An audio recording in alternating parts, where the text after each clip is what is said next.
Hello and welcome to the Ivory Wall, part 8 now. Good lord, it's a chronicle that's been going on for probably longer than any other chronicle that I've ran on Google Plus now. And when last we left our coterie, our deadly duo of Carl and Anna, they had staked the elusive party boy, bundled him into the back of a car, called ahead to Carl's sire, Helga, and we're now driving to Tempelhof, where Helga makes her mansion. They are just driving up to the mansion now, which is an old building with a small moat surrounding it and a timber frame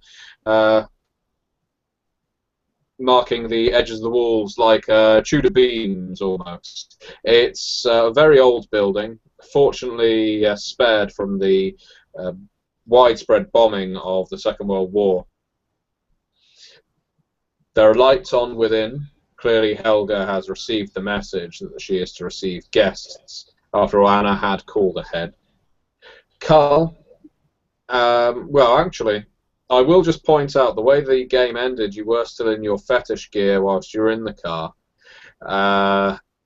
And I believe Anna said that Helga probably wouldn't care too much or would forgive you for your bizarre accoutrements, given the prize that you have stowed away in the trunk of the car. But I will turn it over to you now. Bruno is, of course, driving. Werner is in the passenger side. Fritz, who is currently passed out, who had his skull cracked open, is still laying across the laps of the two vampires in the rear seats. Party boy is still in the boot. Anna, yes. I did feed Fritz some of my blood. You did. Yes, he is at present unconscious. Okay. The wound in the back of his head is healing, well, significantly. It's not oozing thick blood anymore.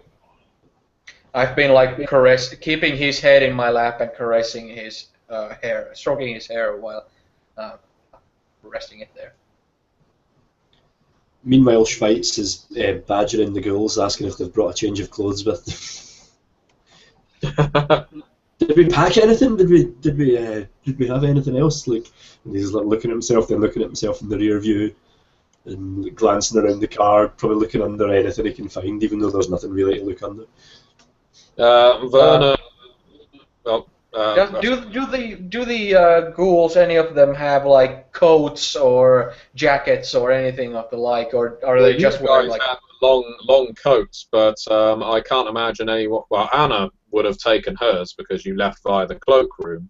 Carl, however, would not because he exited via the back door and after the little fight jumped straight into a car.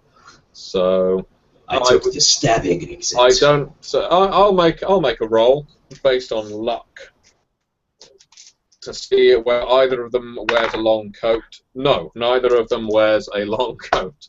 Werner is wearing a cardigan and grey slacks, and Bruno is wearing his muscle vest. Yeah.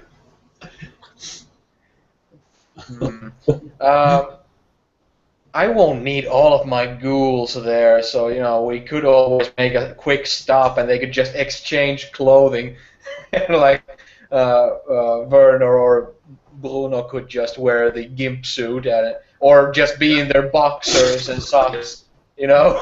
Bruno is about 10 sizes too big for Carl. Werner, however, being a bit of an older man, a bit smaller in frame, could probably give Carl his clothing, although he would object to wearing the outfit.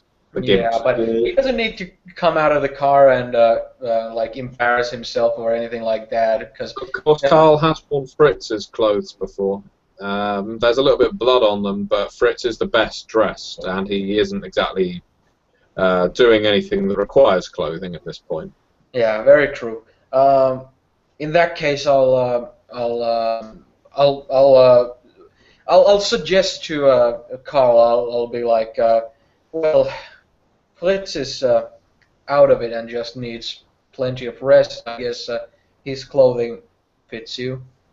Carl will eye him up and down skeptically, scratch his head, try to think about what that outfit would look like on him. He's not very good at that sort of thing. Suddenly that image is replaced wholesale by a picture of Helga's scowling face, shaking her head, tapping her feet. Well, it's either that or this, you know. He sort of seems to think better of it. But he will ask, like, oh, did we definitely not bring my whites? My whites. She likes me and my whites. Starts tugging at his imaginary collar that he doesn't have. You definitely did not. Oh, but he's going to ask anyway. he seems quite interested in getting his hands on them. Eventually conceding that I think Fritz's outfit is the best they can do. Okay. And sort of looks at Anna, sort of, how shall we do this expression. I'll if since Fritz is unconscious, I'll just like push him by the back of his head to arch him back so I can take the arms out of the sleeves and stuff. Easy enough. Fritz is currently wearing black drain pipe jeans and a sort of day glow orange top with no sleeves, in fact, quite tight against his well-toned, albeit thin, body. The house music. Right, but he's not wearing a gimp mask, so that is however, not wearing latex BBC or anything with a zip. All right. Well, except for the jeans. Carlo will be. If it bothers him to get the whole suit off, you can always just cut the neck part up, the mask part off. If you have a shirt to put on top of it, doesn't really matter if it's under everything. Following the awkward exchange, Carlo's probably going to make a half-hearted attempt to cover up Fritz with the gear he's just taken off. Probably give up halfway through. Fritz will appreciate it given his unconscious state. But you'll find your reward in heaven, no doubt, for your efforts. Conscience 5. The mansion itself is actually surrounded by parkland and forest. It's between the Alta Park and Franca Park, which is some distance away from the nearby village. This is still in Berlin, but there's quite a lot of broken off parts where, like residential suburbs with a couple of stretches of mile between them. So this mansion is about as isolated as any haven you have been to. Even Dieter at his party had neighbours within sight. So this place is pretty distant. And the mansion itself is impressive to look at. It is, as I say, an old white building with its timber frame and really has that almost Bremen feel to it, that northern German Saxon feel to it. Beer halls and the like. Okay. Well, I'm still, as we go in, even though I like being like in this kind of a role of being kind of a delegator and that sort of thing, I still recognize how Helga reacted to Carl's behavior in the Elysium when he was first introduced to all of us. So I feel like this. I might just as well be a shadow in this on this visit because I feel like Carl needs to regain his face with Helga. So pretty much he's free to collect all glory of what's gone down and that sort of thing. So I'm just looking around with appreciation of the architecture and all that sort of stuff. like what I'm seeing, but I'm also mostly looking at Carl, expecting him to do like to have the initiative on what we do here. Are you asking any of your ghouls to accompany you, or is it just the two of you at this point? Just the two of us, you and I, That's what I was thinking. because yeah, there's really no need to bring them. I trust Helga enough, and it would perhaps be a very trusting gesture to bring, like, I brought my backup just in case. So so yeah, the ghouls can stay in the car and look after Flitz. Well, Schweitz, for his part, goes from looking quite nervous to, when he enters the grounds, being like a puppy when he comes back home to a place he remembers. He's sort of almost pressing up against the window, almost hanging out, in fact, looking around himself. Looks like really, really thrilled to be back. It's been a while since he's been here. And as the car draws up towards the actual entrance, he'll then become sort of more quiet and look like he's trying to compose himself. You can see his lips moving as if he's going through what he's going to say when he gets inside. Just so you know, John, your camera has gone dark. Yeah, what's with you being so black? Really? Yeah. How about now? Not that there's anything wrong with that. Yeah, it's like you had a picture of a dude's face in your, like, the lower small picture right there, Mhm. but the on screen, the main big picture is just black. It's dude's face. Oh Now no, I can now see we're the getting dudes. a microphone site, a sort of audible thing. Oh, now we got you. There you are. How we missed that face. Calm down, ladies. Right, okay. So yes, you have exited the car, and you were in the car park. You are, well, the driveway, and as soon as the car pulls up on the gravel track, there is a doorman who is walking from the mansion towards the car, and he gives a stiff bow towards the both of you. Carol will probably be used to how to react in this situation, so he'll... You've never seen this guy before. Alright. How would I normally respond to the help, though? You have all ever been deferent, and to be honest, that you've probably been the same to them. Although they don't treat you badly, they don't treat you particularly well. They are ultimately held as servants, and they've never been conditioned to treat you with as much reverence as they do her. Right. Well, in that case, Carol probably bows back. He says, Frau Van Hagen, Frau Rothbauer is expecting you inside.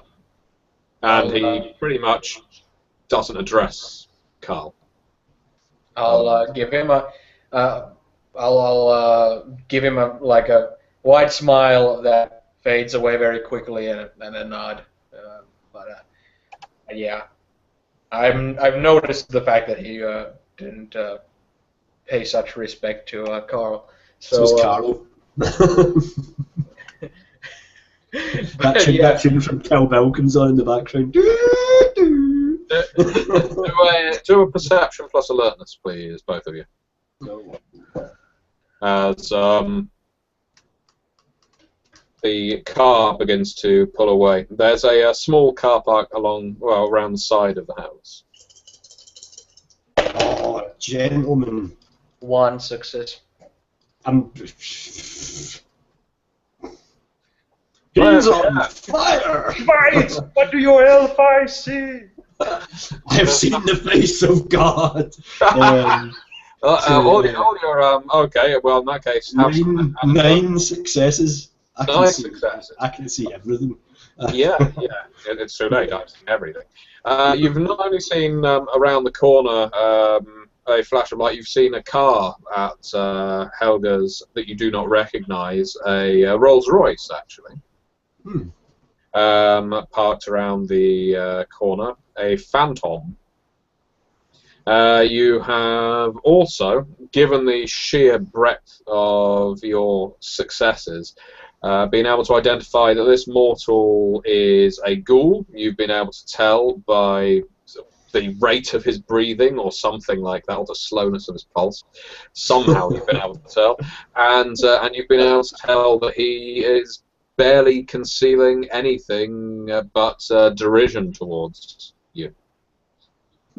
Clearly does not think much of you at all. He's about to be barely concealing his eyeballs. Alright, okay. No, you can also see that he has a metastatic tumour. Yeah. Carol just smiles knowingly at him. It's trouble for you, sunshine. No, Carol, just take note of those facts. Probably moving around towards the sort of boot of the car, considering whether or not they should take Party Boy out now might not be a good idea to just yank him out here where everyone can see him. But it does give him a time to go aside with Anna. If she follows him around there. Yeah, of course, yeah, sure. Yeah. And he'll sort Going of... everywhere as a pair. He'll explain, there's a Rolls Royce Phantom parked around the side there. Is that where the servants' entrance is or something? No, that is the that's where Helga keeps her cars. There's a little sort of canopy over the edge. There's not a full-blown garage here. That's not only where Helga keeps her cars, but I don't recognise that one. It's not been that long. I mean, have you heard she bought another car? Do you know anyone who drives a Rolls Royce Phantom? Anna, you can do a politics plus intelligence. I do know someone who owns a Ferrari, but Yeah. Politics and intelligence. Yeah. Okay. That's right. Stats we've never used. That's 3 successes. Okay.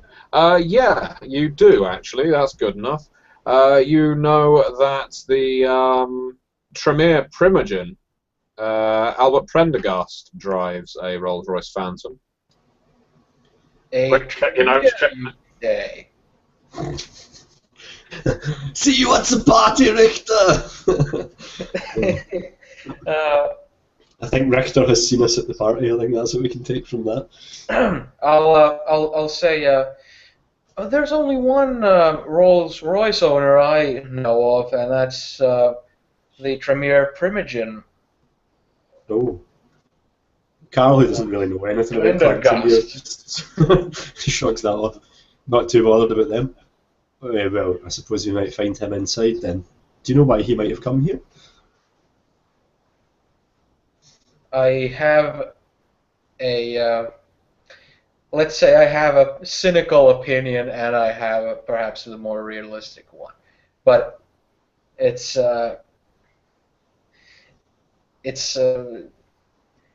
there aren't many people who fit the descriptions so that we were able to pick up from the certain gas mask wearing lady at the nightclub, and only a certain Tremere counselor comes to mind with that hair and that complexion and that height. But we didn't do anything wrong. We were doing our job. Maybe he's come to congratulate us. Yes. Because it's strange. I mean, Helga never entertained him before. I don't remember him. I don't remember his car. Don't remember that butler either. He's new. The car's new. Everything's new. What's going on? She can't have changed. And Carol goes into an internal monologue about how she can't have possibly moved on from him already. Kyle, as you have basically followed the car round to the where they're parked, leaving the doorman a little bemused in the driveway, could you? I would like you now to do a perception plus alert. No, What would be a good memory-related stat? Wits, maybe? Hmm? Is it wits, maybe, to remember something, or Yeah, intelligence? to do a wits and alertness. This is to see whether you recognise something that's out of place. Oh, so there is something that is out of place. 4 No. successes. Mother.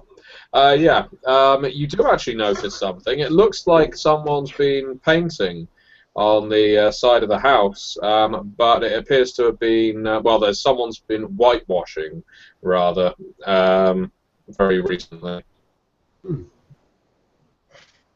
Carol looks up at the wall again and just says, everything's new. Everything's different. And he doesn't look very pleased. This should have been a homecoming for him. It's not what he expected. Carl, if the sheriff is not in his office because of the whole church investigation, and if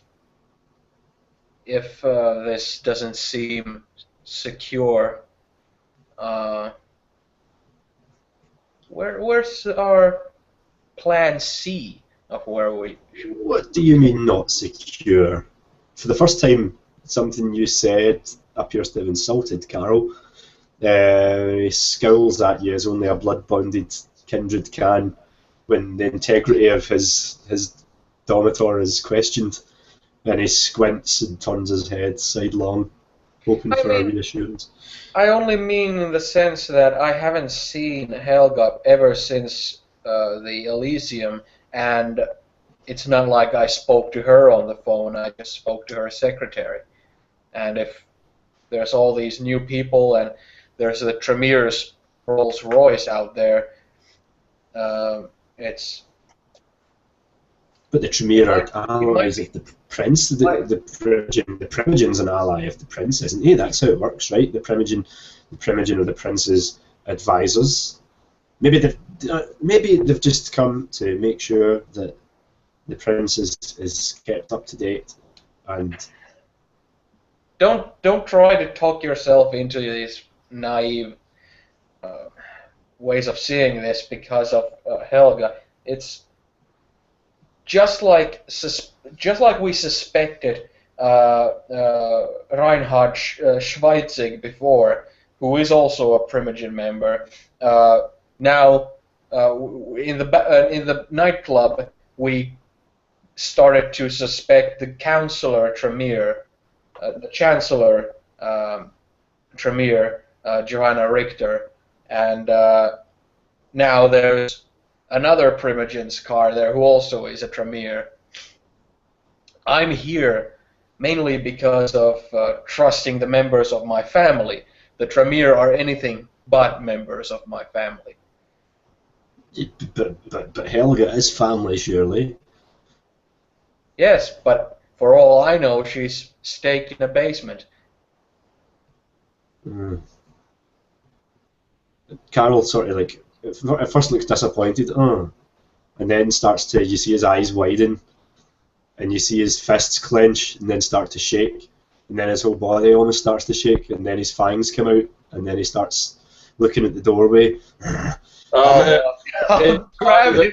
You have been discussing. A couple more staff have actually exited the front door of the house. Dressed, there's two maids along with the butler now.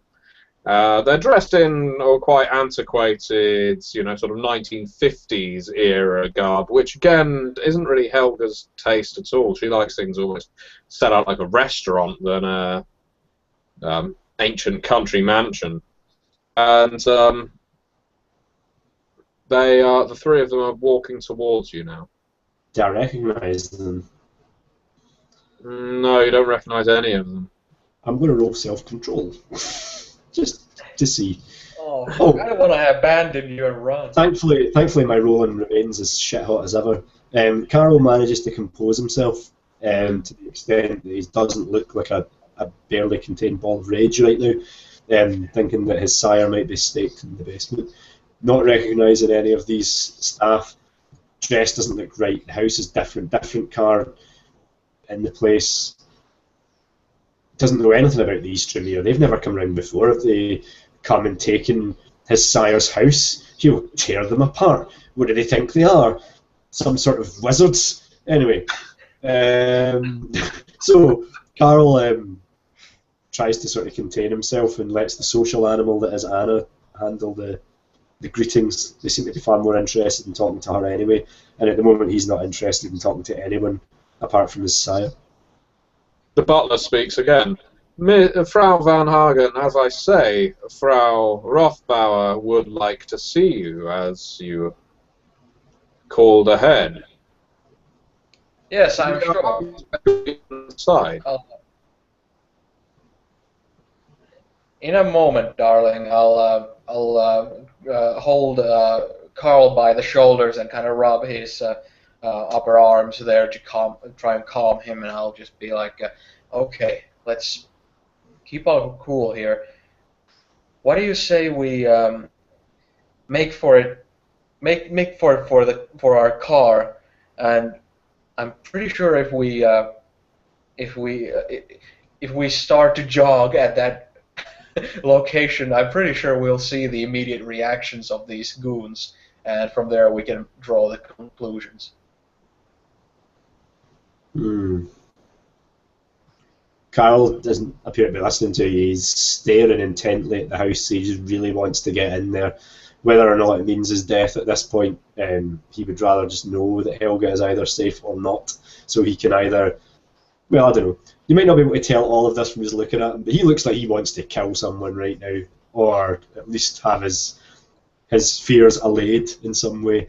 So he just sort of responds to you with that, and just keeps glaring at the house.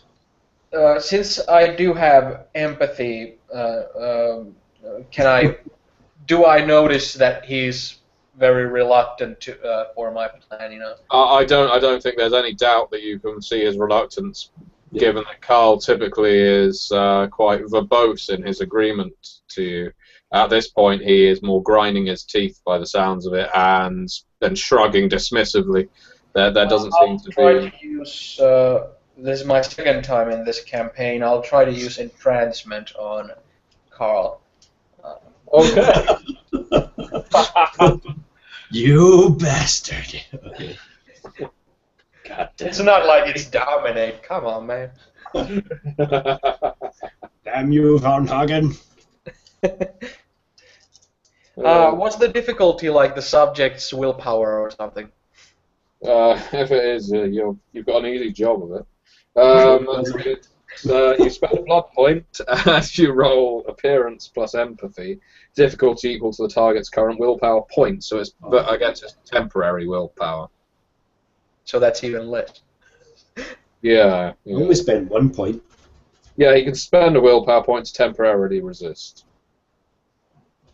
But only temporarily. Come on, you don't really want to resist. Yep, you have to succeed the roll first, Sunshine. Yeah, so far in the last two... What's the difficulty if his current willpower point is only... 6. You've got... Oh, okay, you got 6 willpower points. That's not too bad. I used one in the last... I used one in the previous scene, so... yeah. Okay, Anna. Okay, 8, 5, 7, 4, 9. So, if the difficulty is 6, that's 3 successes. 3 successes. Do you want to spend a willpower point to temporarily resist this, Carl? I don't think Carl would notice that you're doing it, so no. Probably not, no. You can basically have him entranced for a week. Although for the sake of dramatic license, Miss Van Hagen. I'm mainly going for the immediate. Yeah. I'm not trying to make a slave out of him or anything. I'll just like as I'm rubbing his shoulders, I'm like Carl, you know you can trust me. Both of us, let's run to the car. If they start to pull up guns or run after us, we'll know we need to get into that car and drive through that damn gate. Carl just nods. Okay, let's go. And I'll just, in my stupid ass shorts. high heels, wearing the trench coat over my latex clothing, just trying to run. Yes. The three staff keep up. Well, they don't run after you, but they walk after you. They follow you to your car. The butler says, as you're approaching it, "You're not leaving us so soon. Frau Rothbauer is waiting for you, Frau Van Hagen." I'll use dread gaze on him, and I'll just Oh God! get lost. Ow! You have to just shout Schweinhund. Schweinhund. That is the magic word for dread gaze, isn't it? I got 4, 10, 7, 8, 4, 10. So. Oh yes, that's a Carl So Schweitzer that's right there. 6 successes. Yeah, you definitely beat him. His wits plus.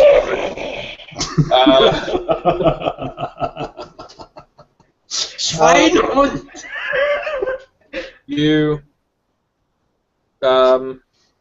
His voice cuts off abruptly and is replaced with a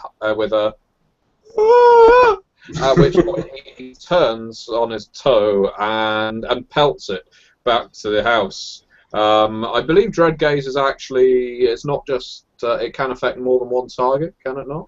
Or is it just... I'm currently looking at entrancement, so all I need to do is go up. I'm perfectly willing for it to affect multiple targets. I'll just check. Because most presence powers do have like an aura effect more than a dominate, as far as I'm aware. The character may attempt Dread Gaze once per turn against a single target. Fair enough. It's just ore then that I'm thinking of, really. Okay, fair enough.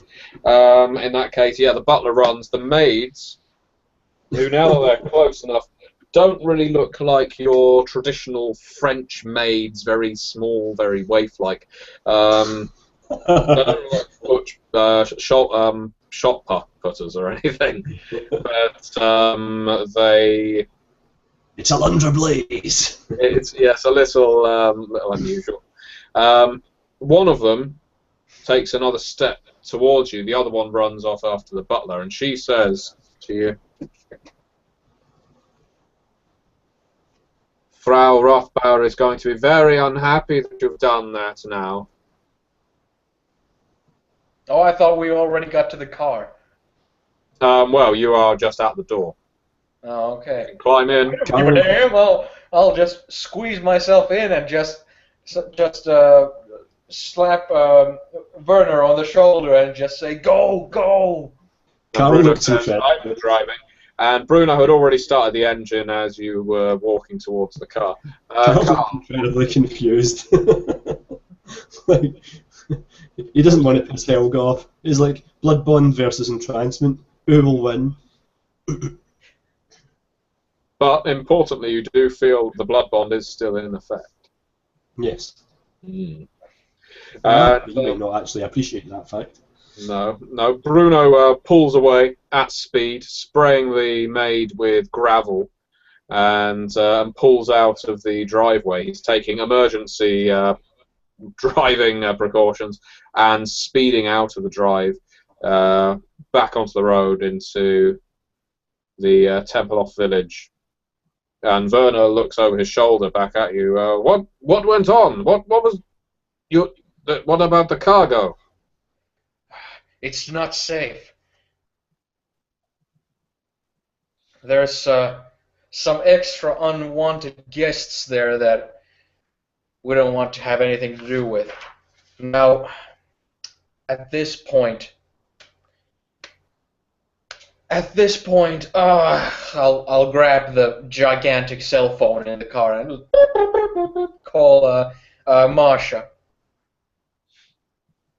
Okay. I'm gonna. In fact, what I often do for luck rolls in World of Darkness games is get the player to roll their humanity stat. So could you roll your humanity, please, Anna? Oh, huge humanity. Standard sixes, aiming for standard sixes, just to see whether Masha is available. Okay. Potato Masha. I'm running out of trustworthy allies. That definitely sounds like a Carol Schweitz punt to me, I'll tell you. That's 713774, so that's 2 successes. Yeah, the phone picks up. This is Masha Blumenfeld. Oh, it's not an answering machine. Okay. Hello, Paul. No, she has that languid tone most of the time, you've found. Okay. You can hear the music from the Italo behind her, the club she hates to run. Masha, this is Anna here. Anna, This is urgent. This is urgent. Just listen. it's a terrible reception. Need safe house. Come to the Italo. No, safe house. That's not Elysium. There's a pause. Safer than Elysium? What? During which she digests the gravitas of what you've just asked for and worries about what you may have done to require it. There is a basement dwelling. It's on the far west of the city. I can give you the address. It's locked, but I will meet you there at the door. Don't mention this to anyone. Fine. She hangs up, and after giving you the address, which I'm not going to read it. Carl's currently on his knees looking out the back window of the car towards the rapidly disappearing manor house, looking like he's just sort of realised what he's just done. Don't worry, Carl. Don't worry, Carl. We'll surely be getting back soon, but first we need to get rid of our sensitive cargo, and we're gonna need some backup. He's sort of still soothed by your words because he's entranced. But don't worry, we are getting back there. He doesn't say anything. He's very confused. It takes you a good half an hour to reach the area that Masha described to you. It's a relatively built-up suburban neighbourhood. To be honest, it's all new builds and quite a pleasant kind of area, the kinds of place that's reasonable to afford, from which you would commute to the centre of Berlin for work. And there is a basement dwelling, as Masha described, in a house that has a for sale sign on the outside. Is it a basement dwelling that you can you can't drive a car there? You would have to walk into it. No, you'd have to go on foot. I'll turn to my boys there. I'll go, Werner, I'll need you to look after Fritz in the car and mind not turning the engine off. Be ready to move. Me and Carl are gonna get down there, and I want Bruno, you to keep a lookout. Of course, Bruno speaks up. I will walk around. I'll lean from the back seat to the two of them, and I'll put my hands on both of their shoulders, and I'll lean forward to tell them that I have no idea how dangerous this is going to be, but be on your guard. I've no idea what sort of trouble we've stepped into, but it looks that it could be very steep. So I need you to take care of yourselves. Don't go getting yourselves killed because of me or anything. Of course, Muta. Of course, we will never do that. We will always serve you, but we will keep you alive and we will keep ourselves alive. Don't you worry, little one. We will be safe. Good.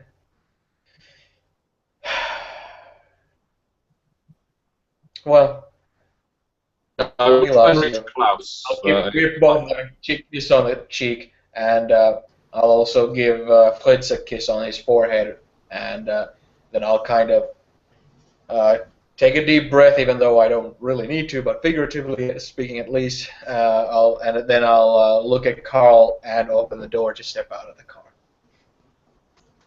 Carol looks, yeah, quite angry, and he just gets out of the car.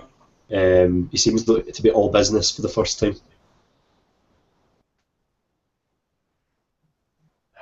I'll look at him and be like, "You think the cargo should still stay in the trunk just in case car needs to drive off quickly, or should we take it to downstairs already?" Better not try to move him until we have had a look at what's around. You never know who might see you move a body. Very true. Let's go look at the basement then. I've noticed that you're always the one pointing to me that you've noticed something, so how about you go first? Okay. Is it quiet here? Yeah. Like I said, this is sort of Familyville. It's this late at night, and it's early morning now. Probably about 3 a.m. There's not a sign of life around here. No one's driving. Carl's going to activate heightened senses, and he's going to make his way towards the building where they're supposed to be going. Check around to see what he can see. Yeah. I'll ask you to do the usual, please. Difficulty 4. Aha. Hey, by the way, with the aura perception thing, is it something that where you can see through walls the auras? Like, could he, before opening the door to the basement, see if there's a vampire inside? You can in the video game. I don't think you can in the. There's no rule for that in the tabletop game. I think that's where you start to telepathy. So about 4 points. I've got 7 successes. Thank you. Because yeah, you have to be focused on an individual in order to do aura perception. You can't know that individual's there if you are having to look through a wall. 7 successes. You hear a dog a couple of doors down in its sleep, but from this this house is as quiet as the grave. There is nothing going on here at all, except for the for sale sign gently creaking in a breeze. Alright, he'll just carry on. It was more of a for his safety. He's going to keep those senses on as he approaches the building and goes inside. Well, the building itself is locked, just as Marsha said it would be, and when she said she would turn up and let you in, unless you intend to break in. No, well, I don't think I even could if I wanted to. So he's going to just wait there. Maybe go around the side of the house so they're not just standing in the middle of the street. Now I'm going to give you the opportunity. It takes approximately 45 minutes for Marsha to turn up. Now, you're not going to roleplay those 45 minutes, but I am going to give you the opportunity, if you intend to make any kind of plan, or intend to have any kind of discussion in advance of an NPC showing up, meta gaming as that is, or out of character as I am being currently, now is the opportunity to do so. Rather than doing anything. Carol will turn around to... Once they're somewhere where they are out of place and they can talk, Carol will probably turn around and speak his mind for once and say, "Tell me about Clan Tremere." What did you say? Tell me about Clan what? Tremere.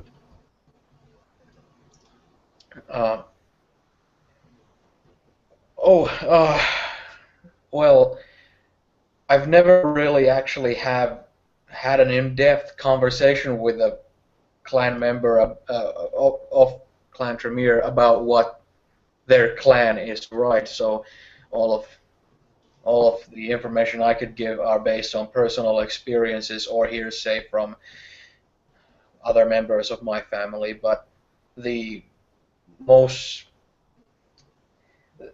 the thing that rubs me the wrong way about whenever I see them is that compared to any other clan or family, their loyalty to their clan is completely unrivaled by anyone. There's not a single clan who will just as gladly stab their allies in the back for the benefit of their clan. They have their own, like, they are members of the Camarilla. They are always, like, for example, we have Primogen members, we have chancellors, we have different influences from the clan. But if at any point, from what I understand, if someone of a similar position as, say, Helga would be to us, would tell them to stab their other allies in the back for the benefit of their clan, they would do so in a heartbeat. From what I've heard, now this is nothing I can really back up, but it's something that I've heard, that the bonds they have to their sires and to their elders is unlike anything near the level of what we share. We love our sires, we love our clan members like family, but it's something different, something that's almost alien to me from what I've heard said about them. And with the shroud of mystery that they tend to cover themselves in, all the details about their clan, its structure, its disciplines, and all the different things they practice and in secret, they are amongst the clans that I trust the least. Why would they hurt Helga? Does she have a problem with them, or? I don't want to I don't want to make I don't want to pull any theories out of my ass for what's going on with Helga. All I know is when we have Party Boy in our trunk and we go to a fenced area to this stronghold of a mansion that's full of people we don't know, and we see a Tremere car outside, there's a reason to run. Well, we may be allies, but it doesn't mean that we blindly and naively trust everything our allies say, because apart from our own immediate families, everybody's looking out for themselves. And even some members of our immediate family are very much looking out for themselves, but still, of course, we're family. But when somebody is just, we have a truce or an allegiance with another clan, how far can you really, especially in these turbulent times with the wall, with anarchs plotting this and that here and there, with this whole Party Boy thing, and with all this stuff going on in the church, if we have legitimate reason, like we suspected the Primogen Reinhard Schweizig of possibly being dirty, if we have similar reason to suspect the Chancellor, the right hand of our prince, that would pretty much mean that the entire West Berlin structure of Camarilla is subject to absolute like rot. Where Carol looks at the car in the trunk where Party Boy's stored and looks back at you, remembering his Elysium introduction, and when you mention Primogen Reinhardt, his eyes narrow. He says he didn't seem overly fond of the Tremere at the Elysium. I recall he said something about Chancellor Richter to the Prince. Yes, I remember that. And because of his anarch leanings, it was easy to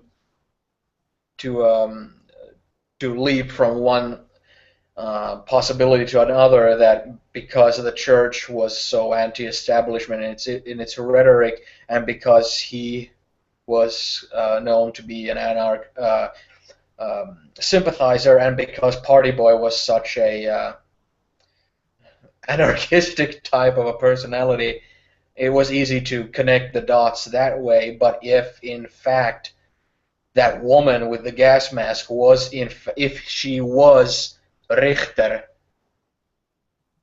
then Schweizig had all the reason in the world to suspect her and talk down about her in the Elysium. It's just that at this point we can't take the leap of faith of siding with either of them. We can only side with our family because that's the only side we can truly trust. But it's not that we don't trust Helga, it's that we don't trust that she wouldn't be held by these people who want to do horrible things to us in order to get to Party Boy so that he doesn't spill his guts to us. Carl just sort of looks at you, taking in everything you say, and then he sort of closes his eyes and opens them again, looking down at his hands. His hands are shaking again, and he starts kind of muttering quietly at first, but getting louder as he continues. They don't want to underestimate my loyalty to family. If they think they can handle my sire, and I will roast and eat those bastards in the ashes of that manor house. And he points emphatically I'll in the again grab direction your he thinks that shoulders and try to calm you down. Just don't wake up the whole neighborhood here. I'll.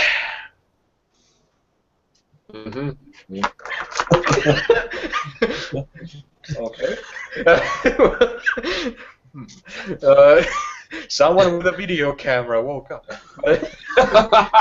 Vampires lying. But that interesting results will have an effect. I'll turn to Carl and I'll say, here's what we're gonna do. I'm going to have Werner drive the car somewhere, not too far from here, but somewhere where if he needs to take off, he'll have a head start, or if he needs to come to us, it won't take long. But I will have him not in our immediate proximity. I can summon him to us through the bond that we share easily, without any problems. He will have our cargo in the trunk just in case someone overheard Marcia, or if... I'm not even going to say that out loud. But as you're talking, a motorcycle pulls up, and Marcia climbs from off of it, removing her helmet. oh shit! Detroit fashion. my plans didn't get to be fulfilled. Oh well, there we're all standing there, the car next to us, and Bruno looking from a corner or somewhere. She climbs from off the motorbike and without saying anything to either of you, walks straight towards the straight down the steps towards the lower ground floor dwelling. Pulls a chain of keys out, opens it, and says, "You're coming down?" Yes, in a minute, Masha. But hold on just a second. I'll go to Werner with the car, and I'll just say to him, take a stroll around the block. I will call you up, not with the telephone, but I. Very good, little one. I understand. Do not worry. Look after the cargo. If something goes down, you bolt with the Of car. course, little one. I know what to do with cargo like this. I'll stroke his hair and like stroke his chin a little bit and smile with it. Kind of like I'll smile, but I'll have like a sad face at the same time, you know, because I'm telling someone I consider a child of mine that what to do if mommy dies, type of thing. You will be okay, little one. You will be strong. You always are.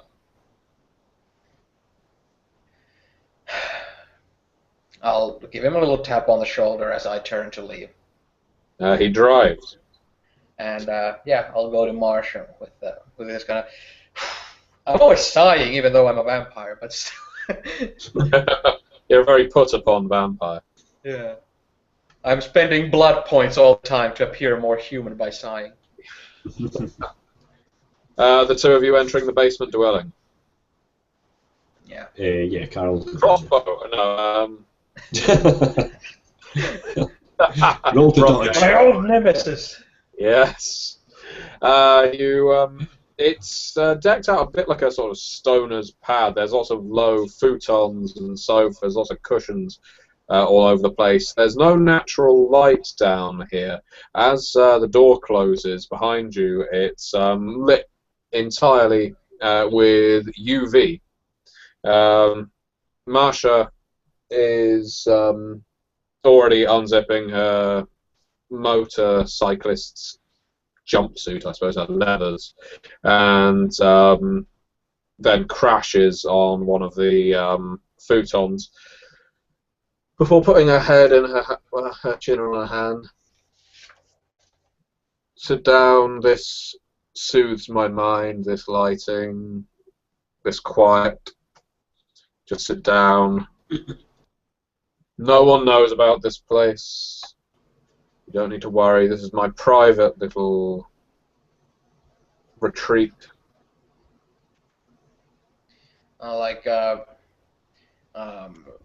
I put my hands on my head, kind of with my hair, kind of.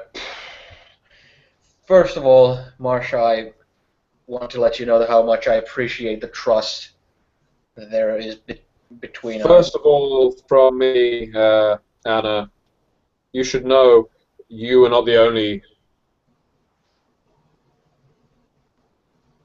deviants of our clan to call me in the last hour.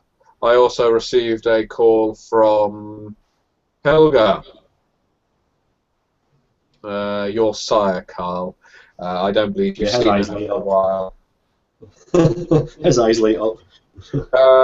Now, she was very interested as to your whereabouts. However, I'm not some fool to be duped or put against different members of my own clan or family. I can tell when someone is hiding something in their voice, and I do not believe that her intentions towards the two of you were entirely peaceful. Certainly she spoke to things that I don't believe either of the two of you would do. Therefore, I have decided to put aside any trust I may have in Helga for the time being, as your plea appeared to be more desperate. Please do not let this be a misplacement of my trust. Helga has been of our clan far longer than me and either of the two of you. So, tell me, what is going on? Well, to put it bluntly and to get straight into the point, I have Party Boy impaled in my car's trunk. She looks down, chews it over.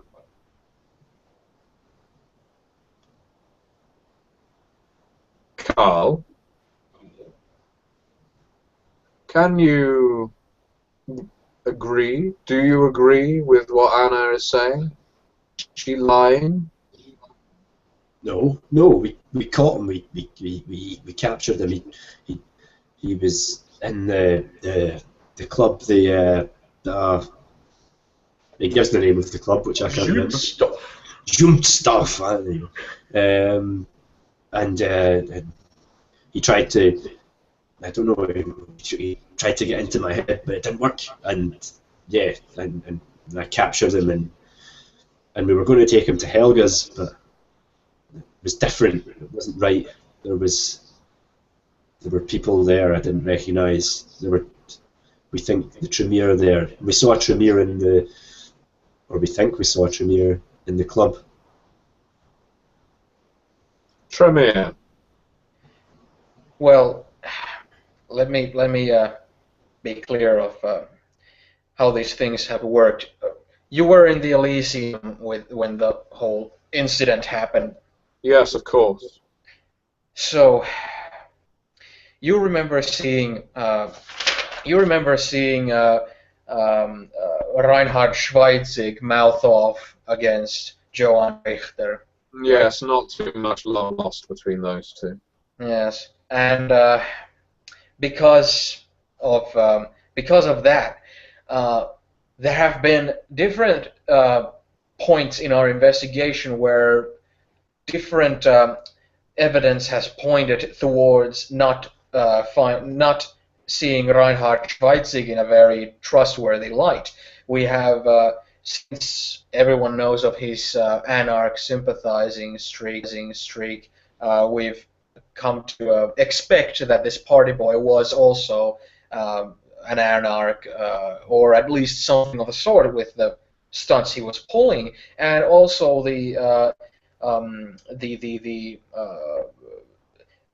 this other location with other sorts of things that might not be very important at this point, but there's a church in town where we discovered that there are vampires there as well, all the while having the church preach political rhetoric that is very akin to the anarchs. So we found multiple different pieces of sometimes perhaps circumstantial evidence that pointed Which church was this? The St. John's, the Church of St. John, I think it was. Was it just Church of St. John? Yeah.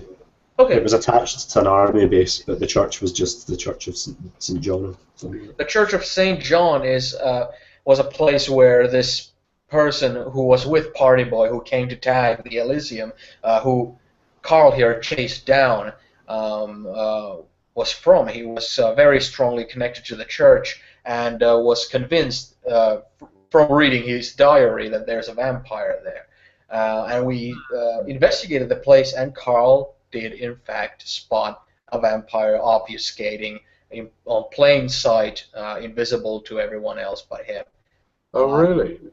Yes, and we told, once we gained enough evidence, we went to the sheriff, and we told him about this, and we felt that the church was a place that we did not have the muscle or the authority to really clamp down on, so we left that part to the sheriff to handle, while on the same diary and on the same notes of this same boy, we found the location, the Junstoff nightclub, and once we went there, we actually did discover two vampires there. One was Party Boy, who we managed to apprehend after he tried to run away from us. But the big but is that the other vampire,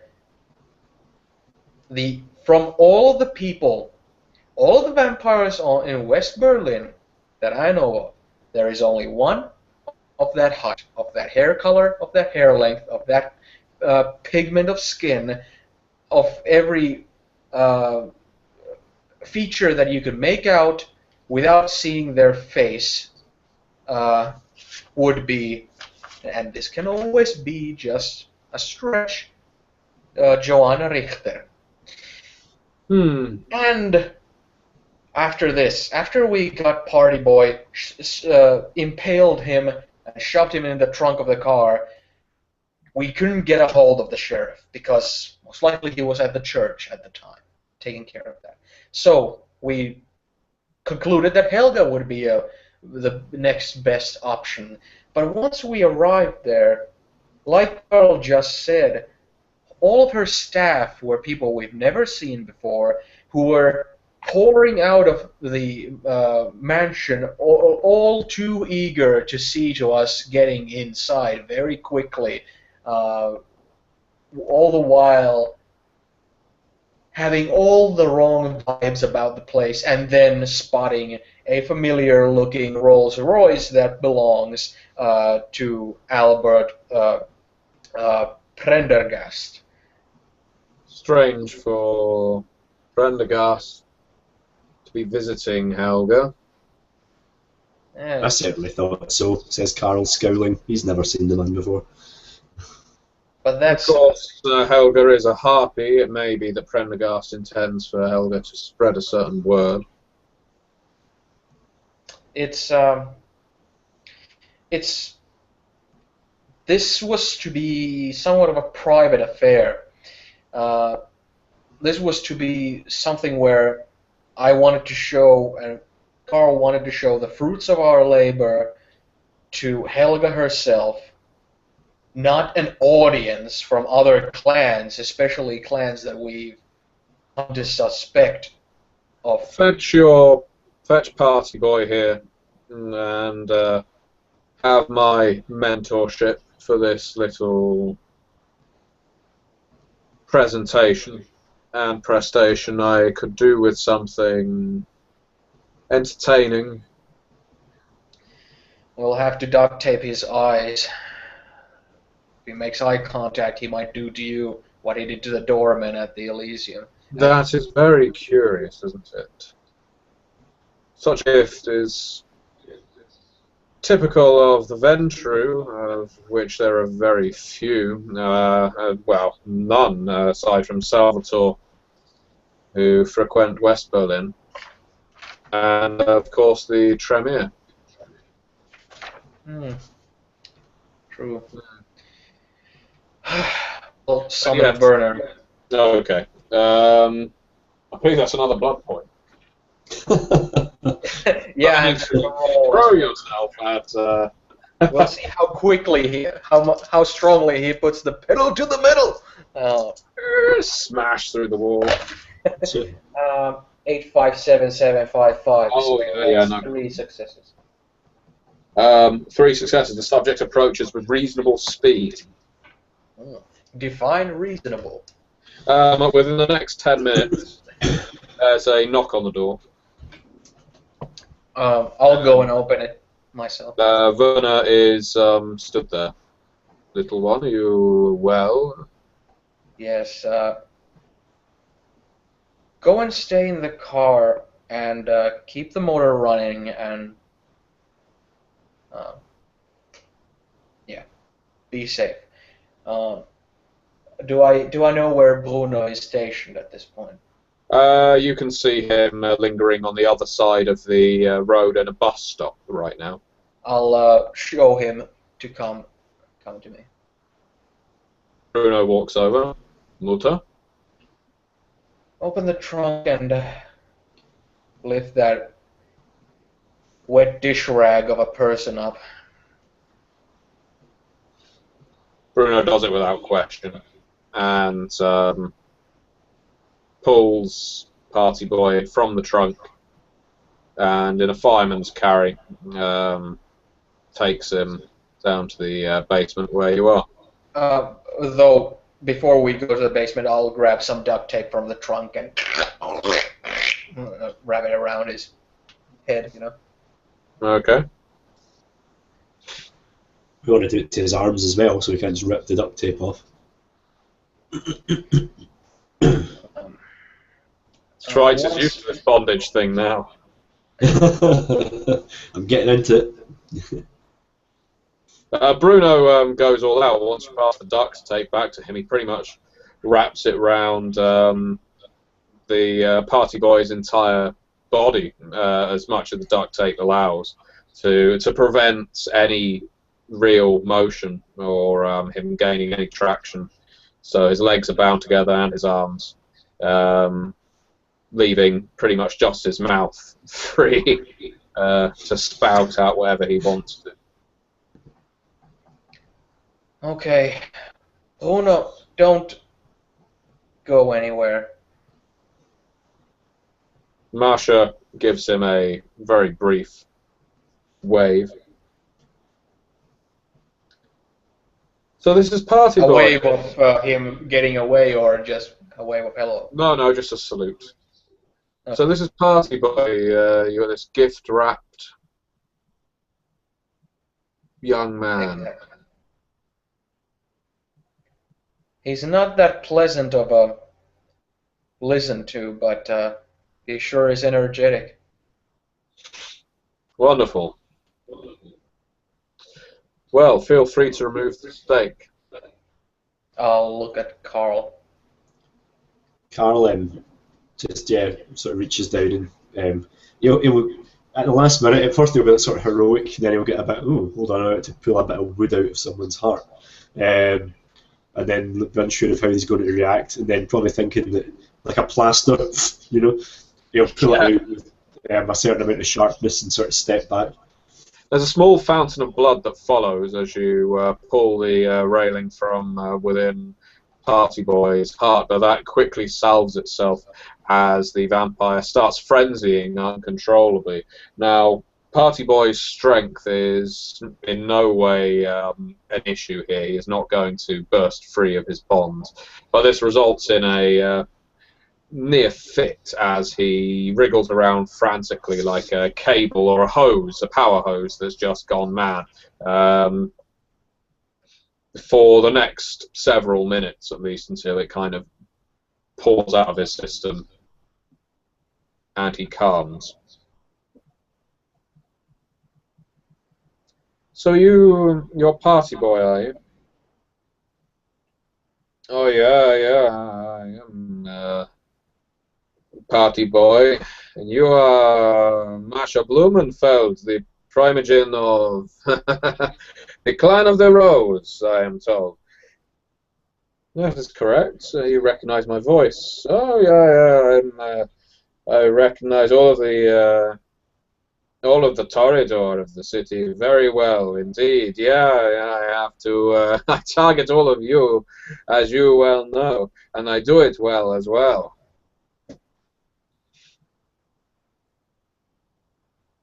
And do you do this off your own back, or are you following orders? Oh, I do it fun, lady. I do it because it's amusing to me, because I love it, because I love to see the horror, and I love to see the shock, and I love to see everyone panicking and running around like silly little ants when they just spray a little bit of paint on the outside of one of their domains. But no, I am of course asked to do this this little task, and I am paid to do this little task, and I'm given information of where all of you make your little resting places by a particular individual. Yes. And who is that individual? The individual is more cleverer than you, I think. The individual is not the sort of person to reveal their face or to allow the memory of the individual to remain in my mind.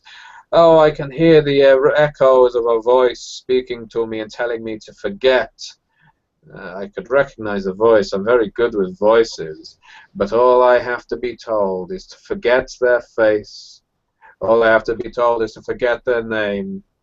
Every time I do. But it doesn't stop me from doing what I do, because I love doing what I do. I love pissing all of you self-righteous Camarilla fucks off.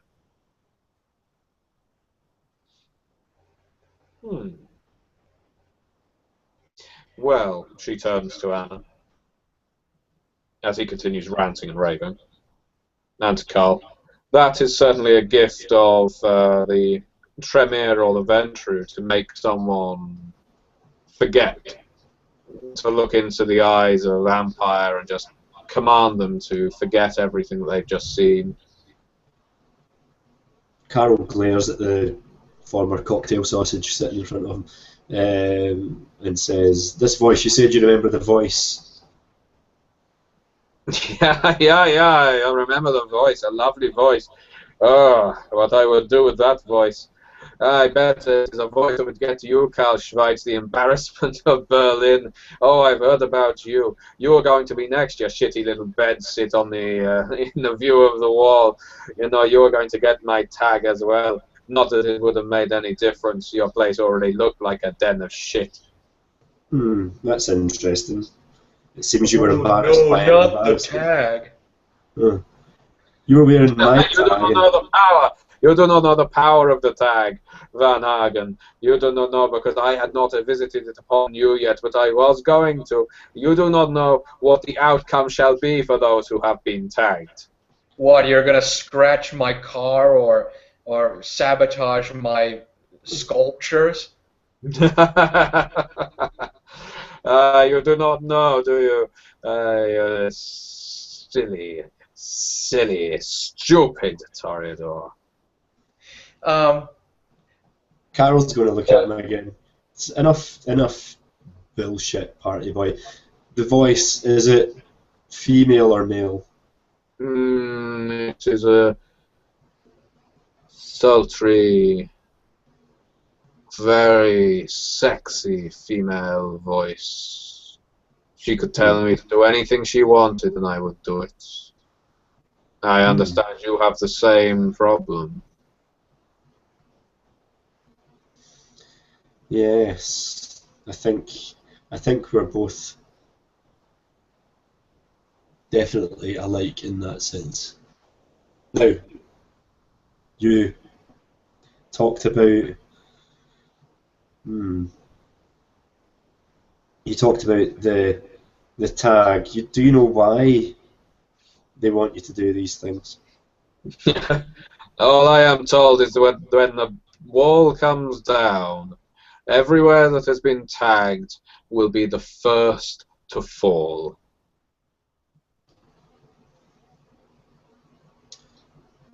And all I know is that everywhere that has been tagged is Toreador domain. Someone doesn't like your clan almost as much as I do not like your clan. I despise you, Toreador. You said your clan. So, which family do you hail from? I hail from no fucking family, Karl Schweitz. I was embraced Toreador, but I was not accepted Toreador. Carol kicks him in the face. Oof! Hurry up! Sort of storms across the room after him and says, "And you think we're going to accept you now, you snivelling little cocktail sausage?" And starts stamping on his face again. He's a little bit on edges, poor Carol. Yeah, you wanted to put your tag on me? Did you like my tag, my wooden tag through your heart? Did you like being my little cocktail sausage on a stick? Stamp, stamp, stamp. This insult to his family and his lineage and everything has gone too far for Carl after the night he's had, and he begins doing a fritz on this boy again. Marsha said, "Stop that, Karl Schweitz, stop that." Her word carries some weight. Her voice does. You can choose whether to listen or not. Yeah, he'll sort of step back and go and stand in the corner and look scalded. A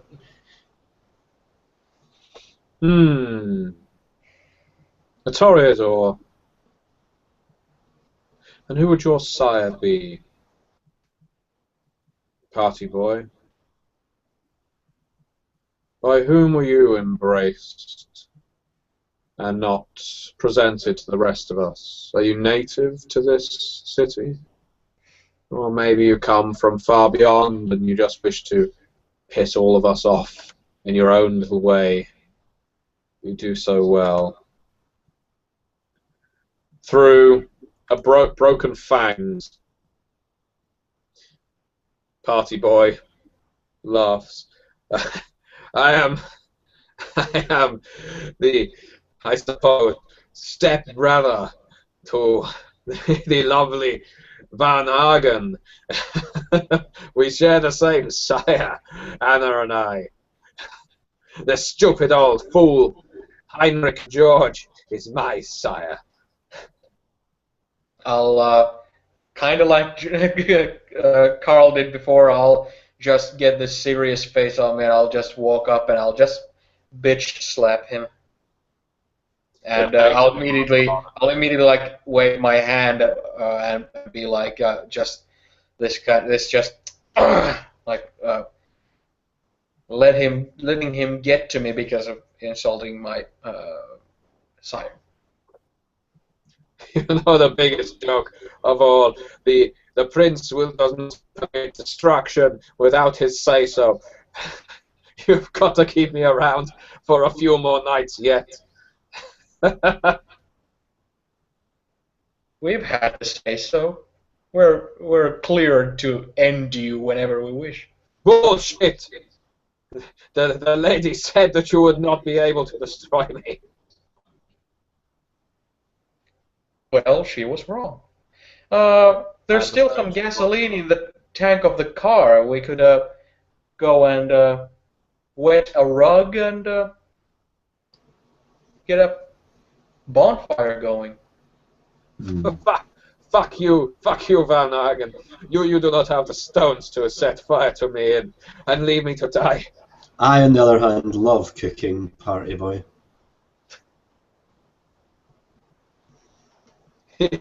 you're just a rank blood doll elevated to the level of the kindred by your perverted sire, your cannibal sire. Why, you little... Come, Carl, come. We could always ship him straight to Gustav Breidenstein. He could get very innovative in what he could do to Party Boy. Didn't you hear what he said about the target? And he's laughing. No, you were just kicking him again, did you say? Oh no, he went to kick him again, but he was cut off by his entrancement to Anna again. Party boy stops when you mention Gustav Breidenstein. Such an easy mark. Gustav Breidenstein, so easy to upset and infuriate and piss off. Ooh. The West Berliners, you pose a threat. You pose a threat. You present unity in something that some misguided kindred may like, may want, may think is good, and offers them a chance to stand up. But no, you are worse than Gustav Breidenstein. At least he tells it like it is. He is the master, you are the slave. You pretend that you are free on your side of the city. You pretend that you have freedom to do whatever you want, whatever you choose, that you're free from our jihad. But no, you are not free. You are all slaves to your own sires, or your own primogen, or your prince. And you delude yourselves into thinking otherwise. And of course, you're a slave to your sultry voice that you can't I choose to be. I enjoy it. I love it. It is what I would have done even if I was not a slave. And you're different from me because...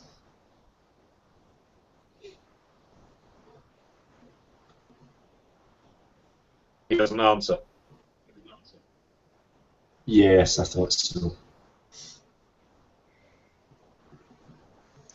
Marsha turns to the two of you. Do you have permission from the sheriff? Yes, we have. We are cleared to bring final death to Party Boy at our own leisure. Is there anything else we feel we could gain from this little whelp? Perhaps presenting Only, his only, sire.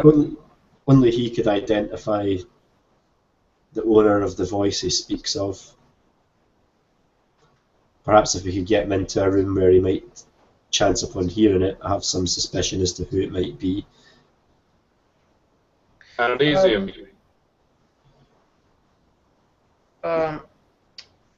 Dear party boy, while we were still in Party boy. while we were still in Junstoff, there was another kindred there, sporting a gas mask, and when we came to you, you mentioned that if you stopped playing your music, she'd notice downstairs. Who was she exactly? she is the owner of the voice. She keeps the mask on while she is in the club because, well, I guess she doesn't think I would forget forever if I was constantly exposed to it. So She is the owner of the voice. so if she's told you to forget and you still remember the voice and you still remember who that voice belongs to, what exactly have you forgotten? I do not know who she is. I could not tell you her face. I could not tell you her name. I have no desire to. Well, But she is protecting herself, I suspect, because she imagined an event such as this befalling me. I am hardly subtle. Tell me, party boy, you demonstrated some interest in abilities before, misused them just like your pretty little voice did, but you learned them from someone. You weren't, figuratively speaking, born with those abilities. Did you learn them from your pretty little voice in your head? I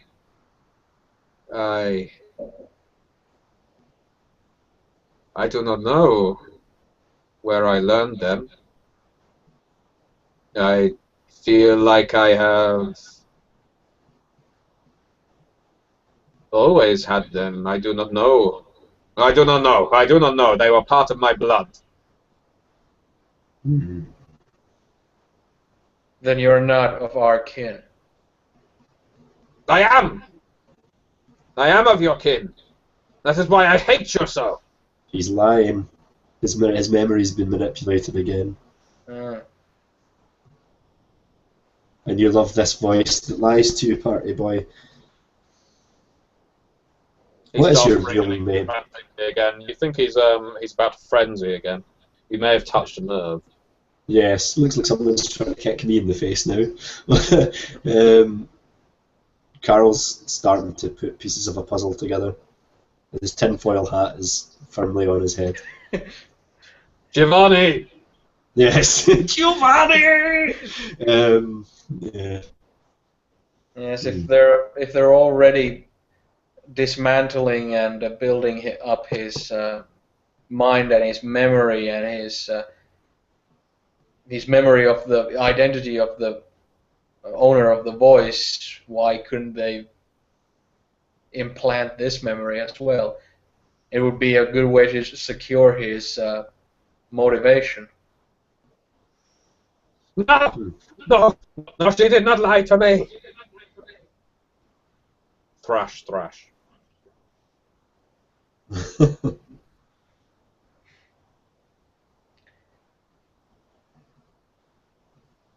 I wonder what would have happened to this entire plan if there would have been some sort of a arson problem at the club or something. They would have really had the head of this entire plot be there just because they enjoy the atmosphere.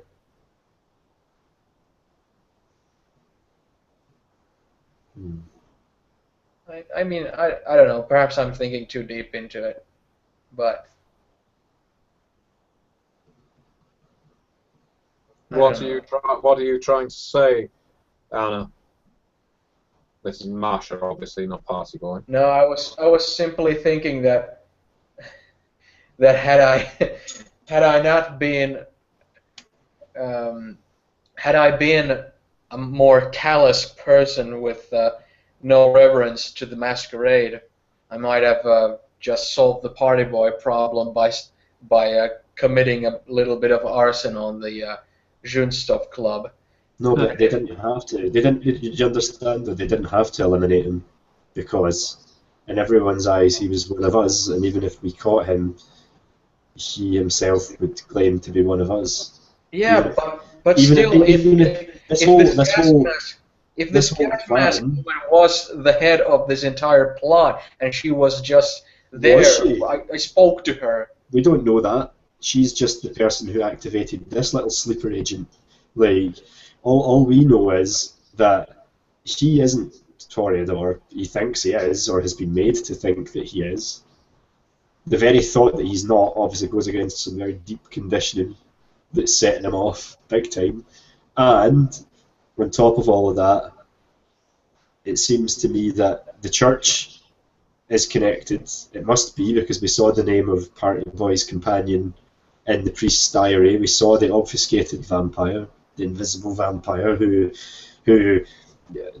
I don't know if these Tremere have that ability, or if the Ventru have that ability, or Breedenstein has that ability. We have Party Boy's testimony that the tags were target markers for someone who we don't know. When the wall comes down, they'd be the first places to target. Why? When would the East attack, or would it be to precipitate a counter-attack by us?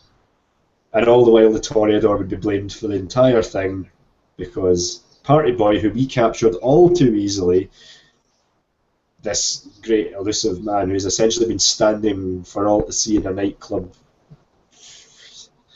all this time, easy to capture, who his voice that protects him was there in the club, saw us there, and could just as easily figure out who we were as we could figure out who she was, did nothing to protect him or get him out of there or extricate him from the situation. It's almost as if he's been fed to us in a silver plate with vegetables and a nice side of... Oh, sorry. And...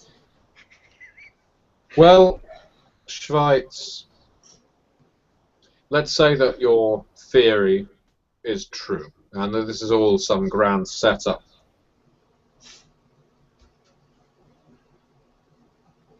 Do you think that whoever planned this intended for us to touch such raw nerve with Party Boy, or do you think they intended for us to maybe believe he was a Toreador as well? Or did they think that in our zeal we would have killed him quite before asking such a deep level of questioning, just to save face like good little Toreador always do? In the past few nights, all that's come to me is trying to please Helga, trying to make her happy again, trying to... And it's inside me, it's in my blood, it's in my mind, it's all I can think about, and it stops me from asking the important questions I would have asked before. Why? How? What's the motive? What's the angle? What do these people gain from this? Because this maybe is just the random actions of a nutcase, but is far more likely a concerted plan of action by a highly experienced individual who knows exactly what they're doing and how to do it, and knows each and every one of us and how to push our buttons and get us to act the way they want. And this is the first time they've slipped up, and we have to take advantage of it.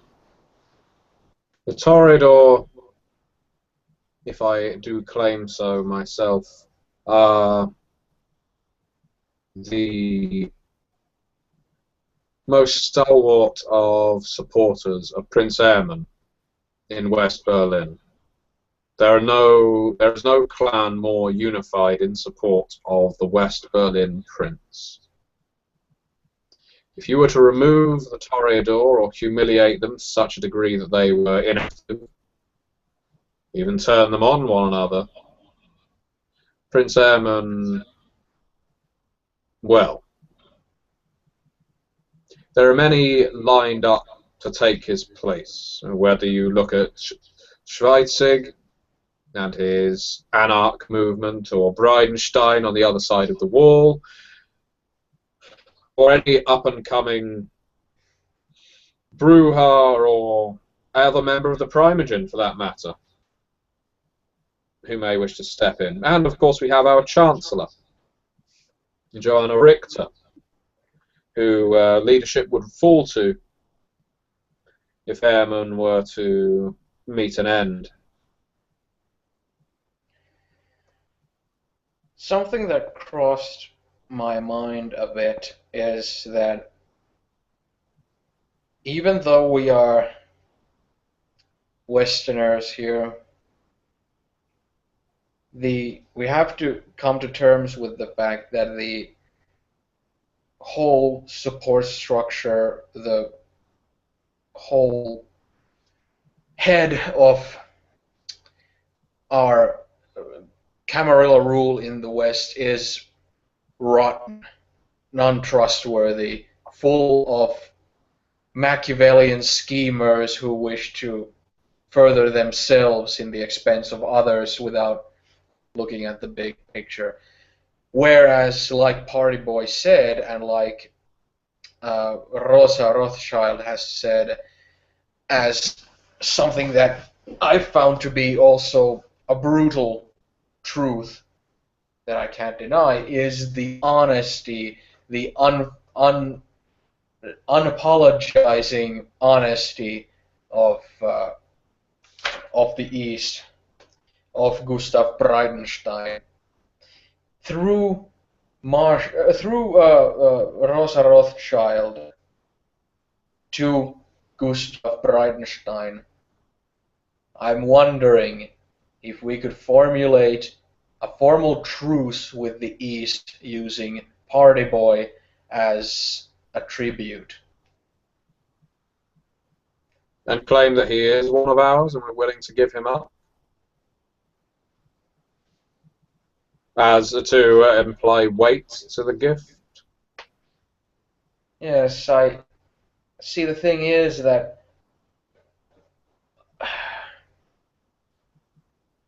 someone who's as brutal of a dictator as Gustav is still someone who you can count on to do exactly what you expect them to do, to act upon their nature, to be a very to hold their power through sheer force, and they seem to almost look at it through a tunnel vision of how to go about things. With us, with the plots that are going on in the West, there is zero trust and zero ability and leniency to plan ahead and expect certain actions.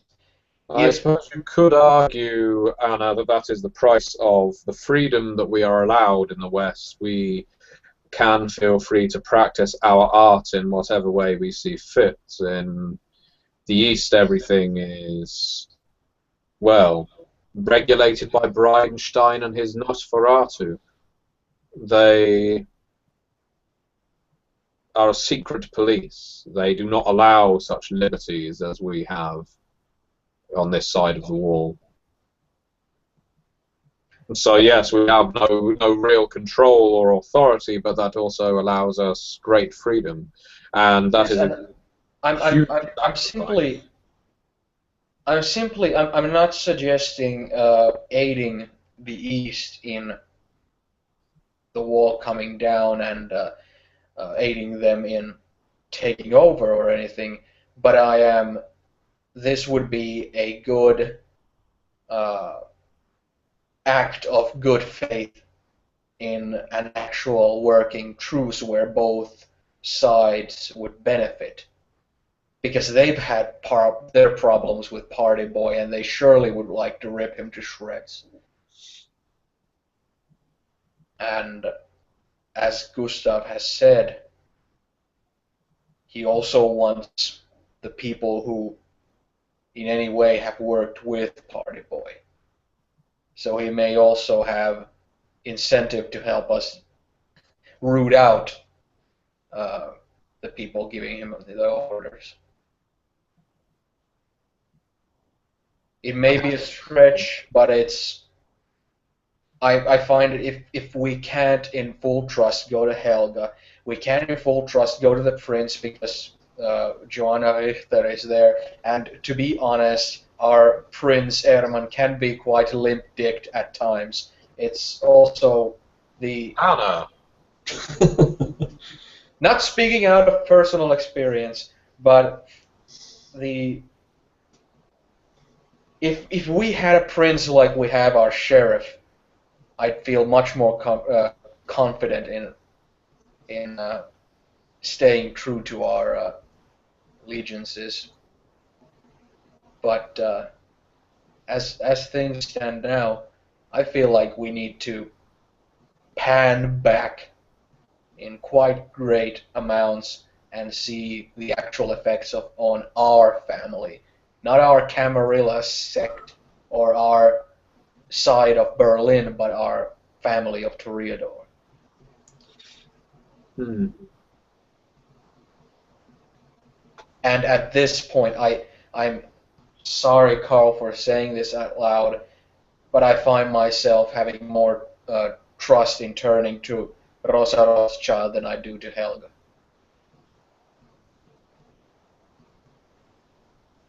Carl? He looks visibly hurt. Carl, I am your primogen, am I not? He nods his head.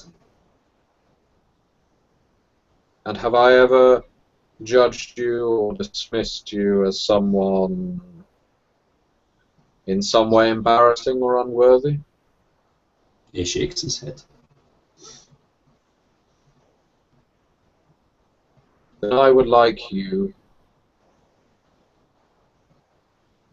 to just take some of the blood from my thumb on your lips.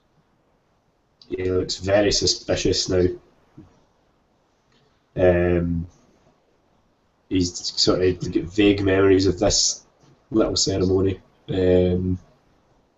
I feel that your loyalty at present is compromised through no fault of your own. And while I would not make you any slave, I am older by blood, at least, than your sire. Therefore, if you drink just some of the blood that is currently leaking from my thumb, hurry up. Hey. It will lessen any contest of loyalty that we may have. He glances at Anna for reassurance, probably still with entrancement. I'll look at him with a serious face and then give him a nod. This will not affect your love for your sire. You will still love Helga just as much. We just need to make sure you have clarity of mind. And that she's actually going to be rolling entrancement on you if you're not walking forward. No, he's going to lean forward and go ahead. But okay, in that case, I will describe to you the wonderful taste, because we've had it's been a while since we've had a cast fight senses, acute sense taste. Yeah, yeah, you've got your heightened sense. The difficulty is 2.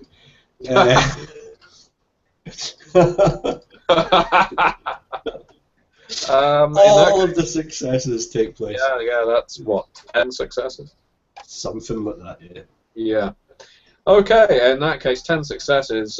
You just one drop of this Vitae is like a bouquet of colour, flavour, freshness, and almost life that pours down your throat. There's not much of it. You don't need much of it. You just need a small ball of it on your tongue to soak it. Bon vivant nature.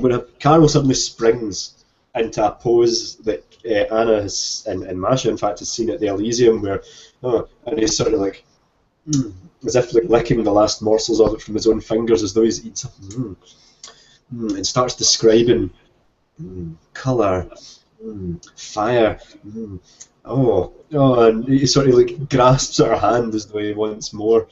No. Some things are meant to be sampled and not devoured, as you know, Herr Schweitz. Oh, yes. It's fragrant. Oh, and he starts like just walking around in a circle around her. Party boy actually starts laughing at you as you start rattling off the bows. He completely ignores Party Boy. I'll turn to Party Boy and say, I wouldn't be laughing much if I was you. Haven't you been listening? We're going to the east. I will be saved. I will be saved by the beautiful woman with the beautiful voice. Carol suddenly is snapped from his trance and like sort of like drops down right next to Party Boy and says, "I wonder how your voice tastes, Party Boy." And keeps smacking his lips. What do you think she tastes like? Describe it to me. Quick. Come on, you love talking, Party Boy. Tell me what she tastes like. Roll for self-control. He nearly bites your lips off as he starts frenzying again.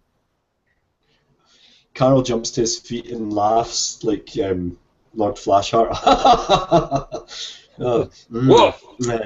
And smacking his lips again. Sort of walks off, muttering to himself with various descriptive words about flavour. I kind of roll my eyes and look at Marsha, and I'm. Marsha looks perpetually languorous and a bit fed up. That is her typical manner. Now, Marsha, you pull so much more sway in our clan compared to me, as a primogen, of course. Could you get in contact with Rosa Rothschild, or help me get in contact with her? Salvatore de Rey, the ambassador from the east, is still in our side of the city. He was at the Italo tonight. He will still be here tomorrow. We can reach her that way.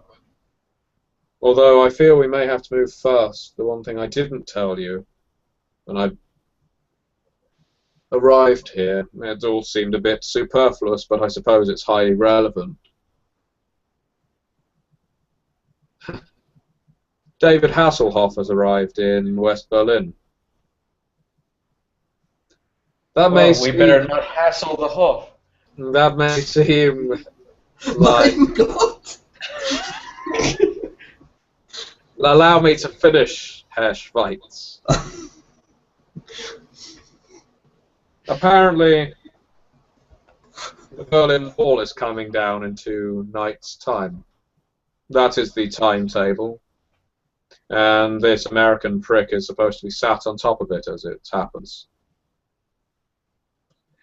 He's apparently been called over, and according to my contacts in the music industry, they wouldn't fly him out with his entire entourage unless it was the real thing. Somewhat sad that I have to find out through entertainment channels than political, but the mortals are keeping it very quiet on the news.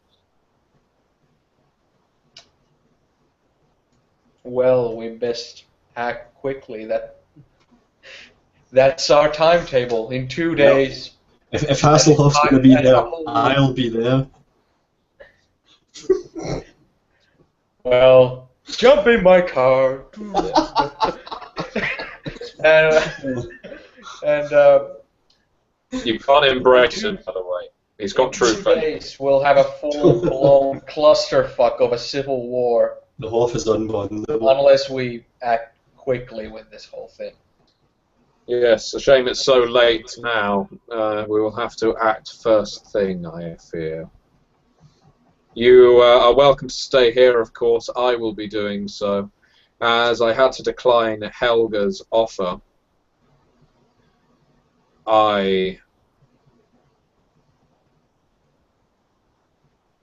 If I may speak candidly with you two, Childer, Always. if Helga Rothbauer is in league with those who seek to do us harm, and she has always been somewhat of a capitalist, then it would not serve me to be in a place that is immediately noticeable, since I have turned down her entreaty tonight. I will go to Italo tomorrow, for it would be odd for me not to, but I'm not going to stay somewhere known during the day. And I don't doubt that our enemy has mortal agents.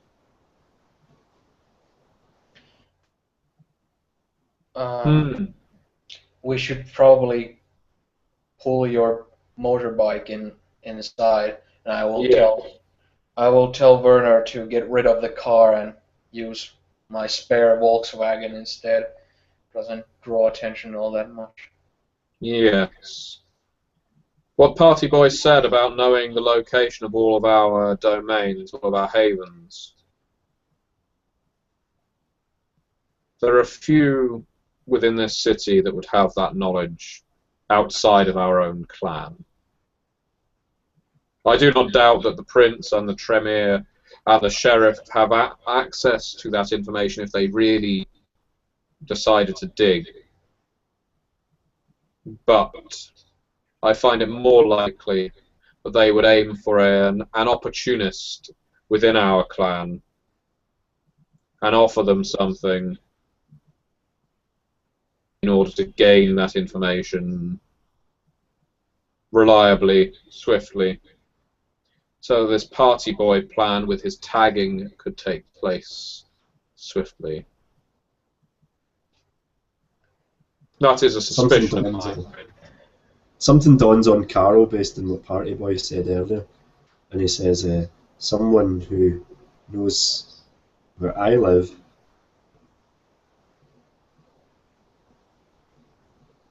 Even I do not know where you make your haven. Do not tell me if we do not know what will happen in the next few nights, and I do not wish to be responsible for such, but the only people who could have told him that information are Anna and Helga. So we have to at least assume that Helga is either willingly or being coerced or forced into betraying her clan for some reason.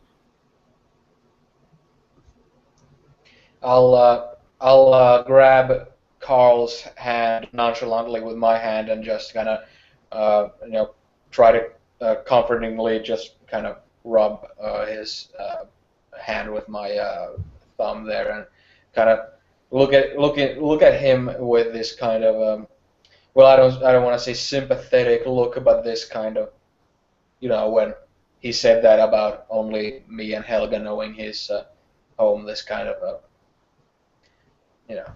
sympathetic.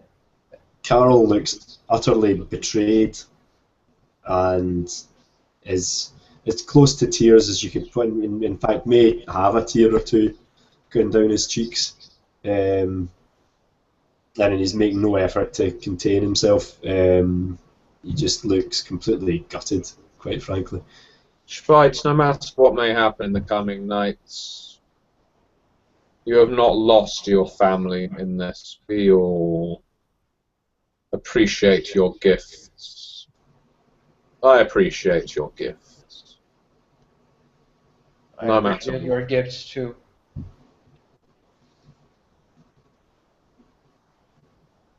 He doesn't say anything, he just stares off into the wall. And the UV Party light, boy. his blood looks weird, probably.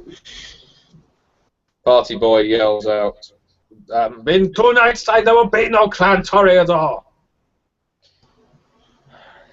Somebody gag him.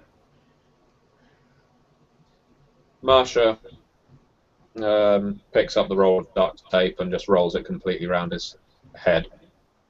Oh, it's basically like a mummy of duct tape. Yeah. Yeah. Or a caterpillar or whatever. I'll then go Hopefully to. when he bursts free, he'll be somewhat more palatable. There was still the option of the steak. You know? I'll go to Bruno, and I'll tell him that. So we will not be coming out of this basement until tomorrow evening.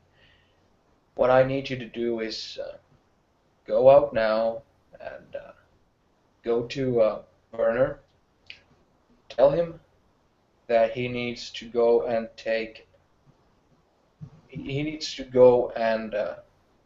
change cars to the Volkswagen, get Friedrich out of the apartment, and find a safe place to go to. Motel, anything like that. I'll give you my credit card for that. Carl glances up from the seat that he's slouched down onto and says to, is it Werner that's there? Or Bruno?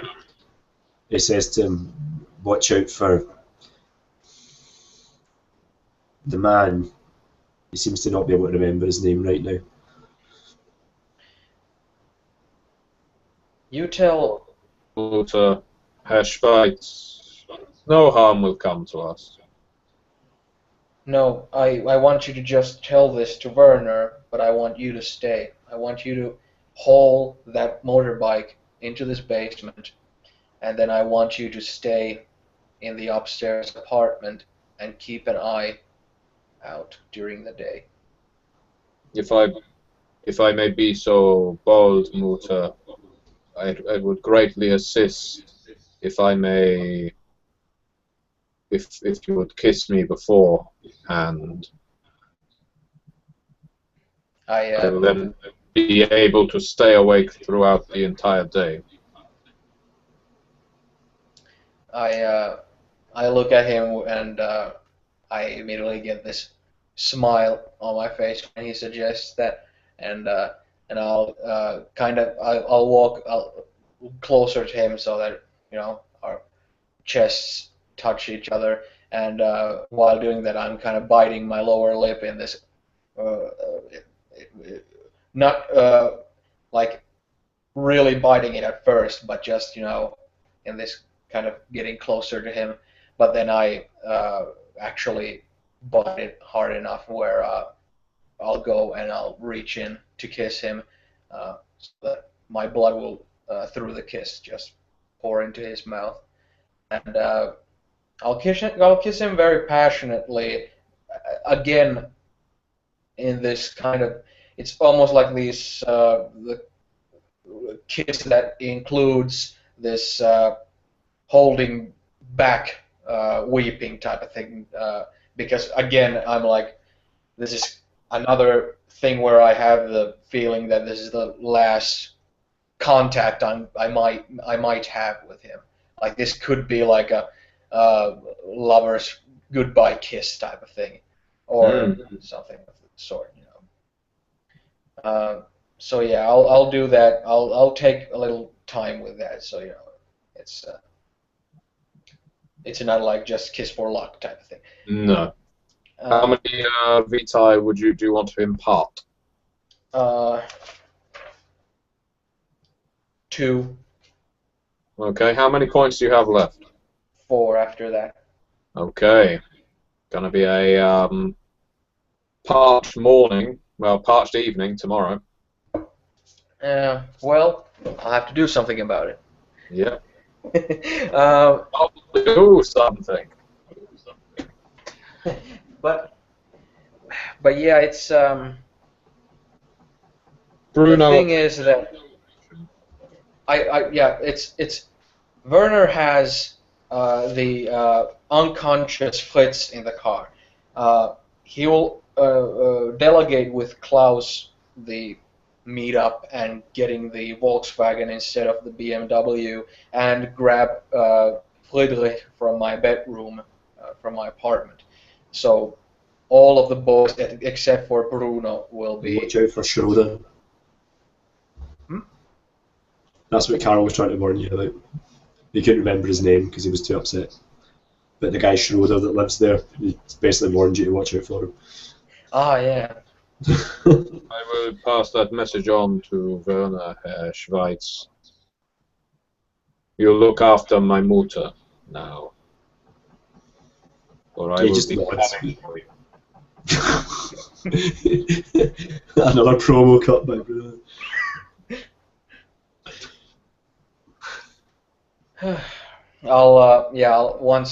Once he's kind of ready to go, I'll still have like my hands on his chest, and I'll just give him a little tap there and give him a smile, and then I'll turn my face and turn my rest of my body away and walk towards the more center of the basement and letting him go and get the motorbike and go to Werner.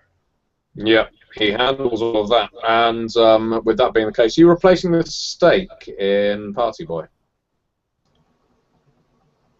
I think Carol would advocate that notion. Cocktail sausage. To resist it, to be fair, you can just sort of shove it back in the hole. Yes. Actually, no, I imagine he's probably healed it, but you're probably not going to be averse to trying it over and over again till you hit. Yeah, if we're in a basement, there's bound to be a hammer here somewhere. Just tap, tap, tap. Back in. Carol would probably quite gladly dance on top of it until it went in at this point. Okay, the day goes by. You may all lose 1 blood point. Something before we all go to sleep. I would want to, like, if we're all like sleeping somewhere, I want to whisper something to Masha while we're there. Mm. I want to ask her like Masha. That's what I was thinking. Masha, you awake? No. Oh God. But yeah, I'm even though Carl has his good senses, I'm hoping that he's already fallen asleep type of thing, because I want to ask her about Helga a little bit. Well, he'll have sat up for a bit. You'll have seen him scribbling something if he could find something to write on. As he's doing it, he'll kind of like glance at Masha, smacking his lips occasionally. Oh God. And eventually he writes something and he underlines it a few times, and he scratches the side of his face. And then you see him looking at he doesn't know that word. Then you see him looking at Party Boy, and he smiles and he taps the pen or pencil against his face, and he nods his head and he folds it up and puts it in his pocket and then rolls over. Okay, I'm going to ask Anna if you could do a willpower roll, please. This is to stay awake. Okay. My willpower is 4. Your weak will be full. 10, 9, 5, 5. So 2. Yeah. Fine. Yeah, you can stay awake for a little while. Yeah. Yes, Anna, what is it? The sun has come up. My lids are heavy. It's only a small thing. Something Party Boy mentioned that could have just been an attempt to insult Carl, but did I hear correctly? Did he call Helga a cannibal? It's a rumor.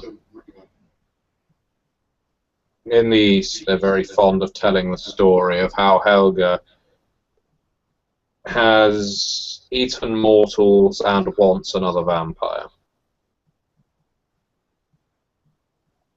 She possesses the same gift as Carl. she can consume food, although she restricted to meat alone. Certainly I've never witnessed something so monstrous from her. It's a disturbing thought, to say the least. The story Rosa likes to tell people is that Helga, in the 19th century, was a gourmand who travelled alone around restaurants and patisseries and the like in Prussia and Bavaria and various other locations. She was a kindred by this point. She developed such an acute taste. She started wondering what fresh blood would taste like whilst eating it from meat, and the rumour holds that she found a victim,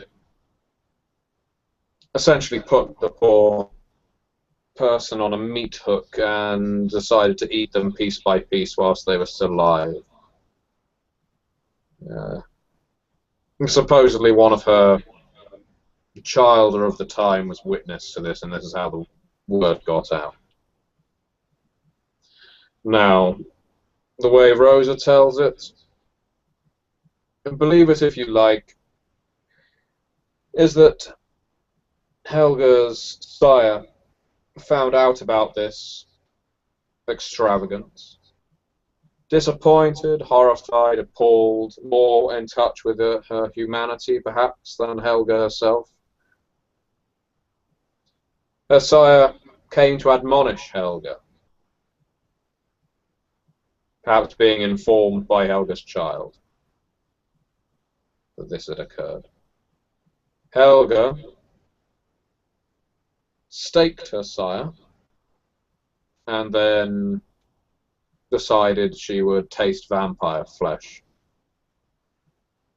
which I can't imagine is particularly pleasant. Some vampires, it is said, can consume the soul, if you believe in such a thing, of another creature. If that is the case, then that is what Helga did to her sire. But, as you can imagine, such an act would not exactly leave remains. Quite the untraceable crime, or so I'm told. But that is the rumour, and it still holds true in East Berlin. That's the problem with rumors, that they usually just wind up being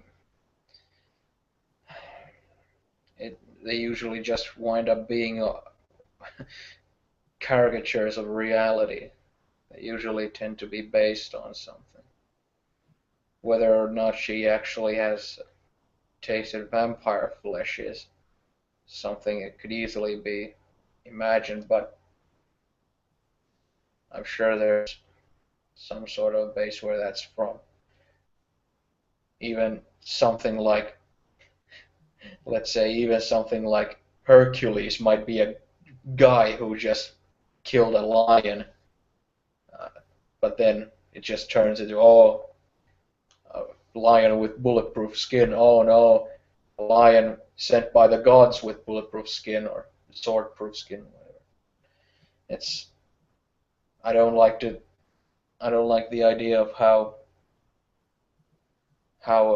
little or how much of this rumor is based on reality. But since these nights with doom and gloom staring right at us at the horizon, nothing seems far-fetched at the moment, especially anything callous. You're not sure at what point during your talking it happened, but Masha has actually gone to sleep. Son of a bitch. I'll go to sleep as well, angry.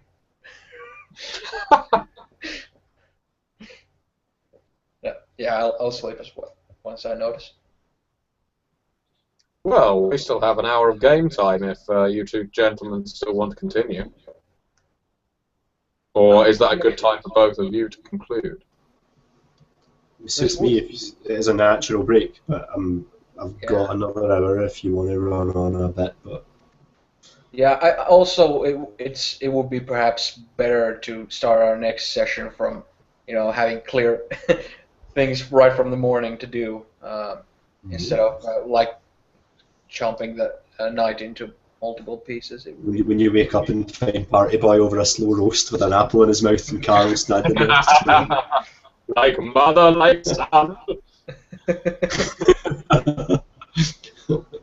That's it. I don't know what the German equivalent of reggae sauce will be for Carol, but that's it. Carol Schweitzer's reggae sauce. He suddenly discovered dub music. Mash away. Where's Party Boy? We didn't burn him! We just made bratwurst out of him! Oh dear, yes. Where is Party Boy? He's now black pudding. Special stuff. Well... He was a third-rate spy, but a first-rate main course. Okay, so that ends part 8 of the Ivory Wall. Unless there's anything either of the players wish to add, either out of character, at the conclusion of this session. We seem to be on the cusp of something. I am terribly confused in character, which is proven challenging to play, but fun. I'm scared out of my mind at the propositions of going to the east, but also it's desperate times call for desperate measures. Desperate times call for David Hasselhoff. Yeah. All right. Well, thank you very much, everyone who played, everyone who watched. As ever, it's fantastic to see so many people viewing this. Absolutely excellent. So yeah. I'm not sure when the next session will be because next week I am at the Conception role-playing convention in Christchurch. There's less conception going on than the name implies. But there is obfuscating vampires and visions of Beelzebub entering. She bred with a dog. But yeah, I'll be there from Wednesday to Sunday. So I'm not sure when we'll get the next session in. Probably the week after that, maybe a weekday evening.